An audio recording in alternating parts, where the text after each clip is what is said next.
جب ہم effective teaching techniques کی بات کرتے ہیں تو اس کے اندر جو ہے وہ رول مینجمنٹ بہت اہم کردار ادا کرتا ہے.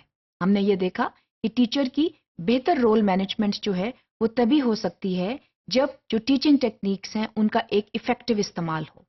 اس میں ایک ٹیکنیک جو ہے اس کو سمرائزنگ کہتے ہیں. اس چیز کا خیال رکھیں کہ جب آپ اپنا لیسن ڈیولپ کرتے ہیں تو اپنے لیسن میں کچھ ٹائم آپ ریکیپ اور سمرائزنگ کو ضرور دیں. کنسالیڈیشن اسی کو کہتے ہیں. بہت سے جو لیسنز ہیں وہ ویسٹ ہو جاتے ہیں یا افیکٹو نہیں ہوتے کیونکہ پراپر کنسالیڈیشن نہیں کی جاتی. ایک کانسیپٹ کے بعد فوری طور پر دوسرا کانسیپٹ جو ہے وہ سٹارٹ کر دیا جاتا ہے without summarising the previous concept.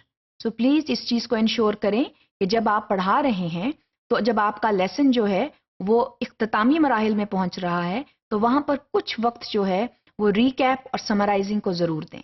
Summarising جو ہے وہ آپ بعض اوقات ان ایریاز کو ٹچ کر لیتے ہیں جو اسٹوڈنٹس کو سمجھ میں نہیں آئے ہوتے اور وہ اس پوائنٹ کے اوپر وہ کانسیپٹ کو صحیح طور پر جان پاتے ہیں. کیونکہ اس چیز کا خیال رکھیں کہ سب اسٹوڈنٹس ایک طرح سے نہیں سیکھتے. اسٹوڈنٹس کا سیکھنے کا اپنا انداز ہوتا ہے اور وہ اپنے طریقے سے سیکھتے ہیں. اس وجہ سے سمرائزنگ جو ہے یہ بہت افیکٹو ٹیکنیک ہے جو کہ آپ آخر میں اپنے لیسن کے آخر میں استعمال کر سکتے ہیں اور آپ جو ہیں بحیثیت ٹیچر کے اس چیز کو لازم جو ہیں وہ رکھیں کہ آپ نے یہ سمرائزنگ لیسن کے آخر میں ضرور کرنی ہے. Summarising is a great help for students and it can aid student learning because sometimes the students they do not concentrate in the beginning of the lesson, so they miss out on certain parts. So when you summarize the lesson towards the end and give it a few minutes, the students they can take on their learning from that point. تو وہاں پر جو missing links ہوتے ہیں ان کو کور کر دیا جاتا ہے. So summarizing is a good technique to have. اس کے علاوہ ریفلیکشن ایک بہت جو ہے وہ ضروری ٹیکنیک ہے جو کہ ٹیچرز کو استعمال کرنی چاہیے. ریفلیکشن جو ہے اس سے آپ کی نہ صرف ٹیچنگ میں بہتری آتی ہے بلکہ اس سے آپ ایک ذمہ دار جو ہیں استاد کی حیثیت سے کلاس میں کام کرتے ہیں. تو اس چیز کا خیال رکھیں کہ جب آپ جو ہیں وہ کلاس روم میں پڑھا رہے ہیں تو اس کے جو مختلف مراحل ہیں اس میں پراپرلی آپ ان کو ریفلیکٹ کر کے پیش کریں اور اس کے ساتھ ساتھ یہ دیکھیں کہ ماضی میں آپ نے کیا کیا اور ماضی کی غلطیوں سے آپ نے کیا سیکھا. And then try not to repeat those errors. So have a long-term preview of what you have done as a teacher. That is very, very important.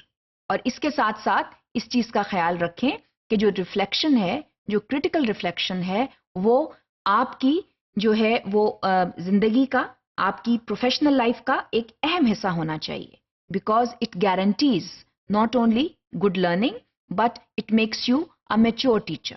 اس کے لیے جو ہے وہ ضروری ہے that you enter into reflective conversations with your students as well as your colleagues. یہ تبھی ممکن ہے جب آپ جو ہیں وہ ڈائلاگس کریں گے اپنے اسٹوڈنٹس کے ساتھ لیسن کے حوالے سے اور اپنے ٹیچرس کے ساتھ پیڈاگوجی کے حوالے سے اور دیگر مینجمنٹ یا بیہیویئرل ٹیکنیکس کے حوالے سے. یہ آپ کو بہتر طور پر پریپیئر کرتے ہیں to manage your teaching in the future. So reflection is very important. جب آپ ریفلیکشن کی بات کرتے ہیں تو بنیادی طور پر ریفلیکشن کی چند ٹائپس ہیں. پہلی جو ریفلیکشن کی ٹائپ ہے اس کو ریفلیکشن ان ایکشن کہتے ہیں. That while you are teaching you are reflecting on what you are doing. اس چیز کا خیال رکھیں کہ سارے لیسنز جو ہیں جیسے آپ نے سوچے ہوتے ہیں ویسے نہیں ہوتے. بعض اوقات آن اسپاٹ چینج کرنے کی ضرورت پڑ جاتی ہے اور یہ آپ تبھی کر پاتے ہیں جب آپ جو ہیں وہ ریفلیکشن ان ایکشن کر رہے ہوں گے. جیسے جیسے پڑھا رہے ہیں ساتھ ساتھ ریفلیکٹ کر رہے ہیں so that the required changes can be made if they are required. اس کے علاوہ ریفلیکشن آن ایکشن کہ آپ جو ہیں کلاس کے پڑھانے کے بعد لیسن کنڈکٹ کرنے کے بعد جو ہیں وہ یہ سوچیں اور دیکھیں کہ آپ کا لیسن کیسا گیا اور اس میں کیا تبدیلیاں جو ہیں وہ فیوچر کے لیے لانی چاہیے.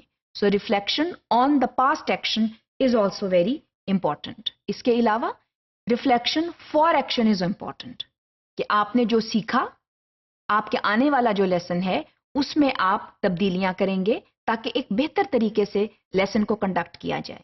سو آپ نے ماضی سے سیکھی ہوئی جو آپ نے چیزیں ہیں، جو آپ نے غلطیاں کی یا جو ہے آپ کے حساب سے لیسن ٹھیک نہیں گیا، ان کو چیک کرتے ہوئے آپ اپنے نیکسٹ لیسنز میں جب وہ تبدیلیاں لاتے ہیں، so that is a result of reflection for action. So these reflection types are important in order to conduct effective lessons.